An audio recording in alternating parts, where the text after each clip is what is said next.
এই আপনার হলো গিয়া আমাদের এলাকায় অনেক বিগত কালকে পরশু দিনকে একটা সাপ মারছি।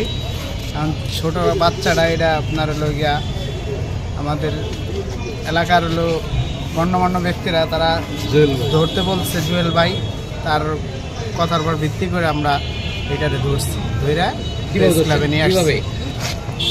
সামনে হাত দিয়েই ধরা হয়েছে। আপনার হলো গিয়া সামনে একটা ইয়ার মতন দিয়ে আপনার তোয়ালের মতন ফেলে দিয়ে পরে টান দিয়ে লেঞ্জা ধরে পাতলের ভিতরে ভরে ফেলছে। আপনি কি জানেন এই ছোট সাপ আর বড় সাপের বিষ একই রকম? আপনার কি ভয় লাগেনি ধরতে? এতে তো আপনার মৃত্যু হতে পারত। তোয়ালেটা দিয়ে নিছি। আপনি 50,000 টাকা পুরস্কার পাবেন এই ভেবেই কি সাপটা তাজা ধরেছেন? আপনার হলো গিয়া আপনার জুয়েল ভাই নির্দেশনা অনুযায়ী হলো গিয়া আপনার হলো গিয়া এটা ধরছে যে মানে আপনার ফরিদপুরের নেতাকর্মীরা এরা পুরস্কৃত করবে, এরপর ভিত্তি করে আর কি আমি সবটা রিস্ক নিয়ে ধরছি।